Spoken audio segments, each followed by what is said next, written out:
Alright, in this video we're going to talk about 5-minute code lab 6a, elaborating a little bit more on the ranges, and we have a few problems we're going to be looking at, and these problems are going to be the following. So problem number 1, we're going to utilize a simple range to print numbers out to 5.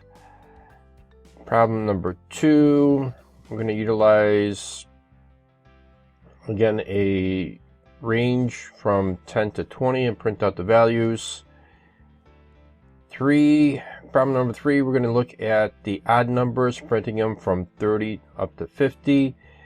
And then problem number 4, we're looking to print numbers from 10 down to 1, again utilizing a loop and the range. So we're basically doing a countdown. So let's take a look to see how our code's going to be here. So for problem number 1, so create a loop to print out numbers up to 5. So we'll start out with our for loop.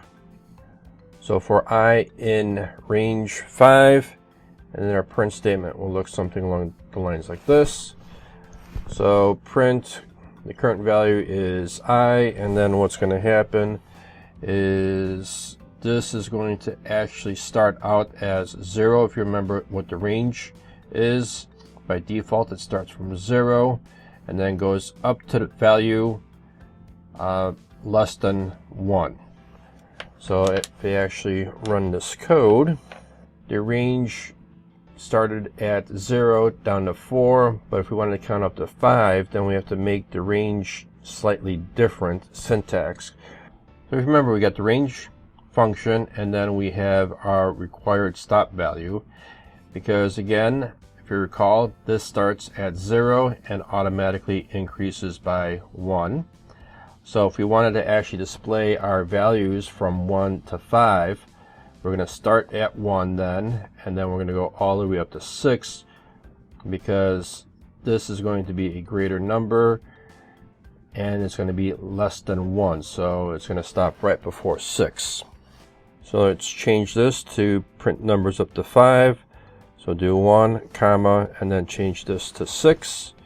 And then let's run the code. And there we go. We have values 1, 2, 3, 4, and 5.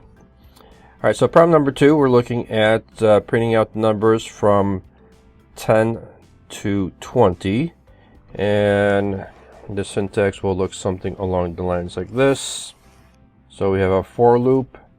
And in this particular for loop, our start number is 10, and we said we're going up to 20, so we're going to go up 1 higher to 21. Then our print statement will look something like this. Let me clear the screen, and then we'll run the code again.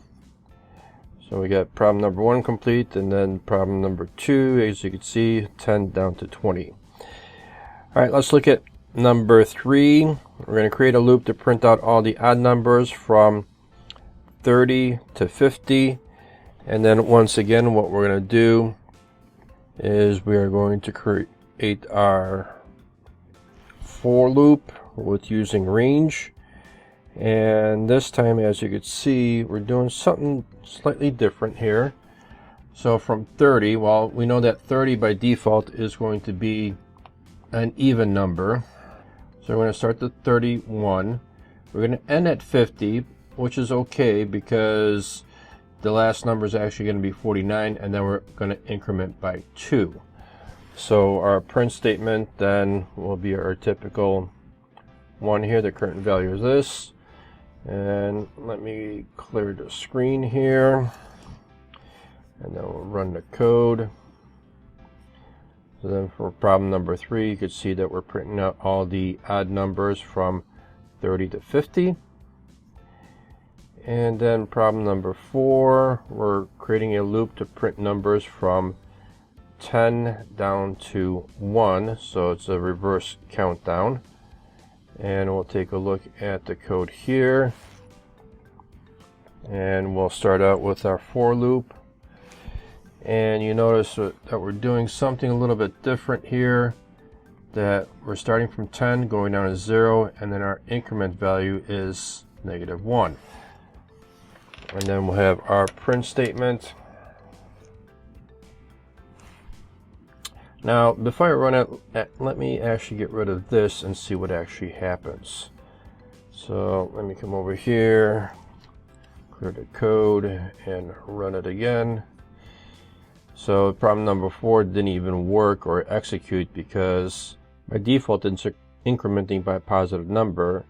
So we'll just come over here and we'll just append this. So now the system is going to decrease by -1. And let's run the code and take a look to see what's going on here. And down to number 4, we're going from 10 down to 1. Simple enough. All right, that is it for this particular lab.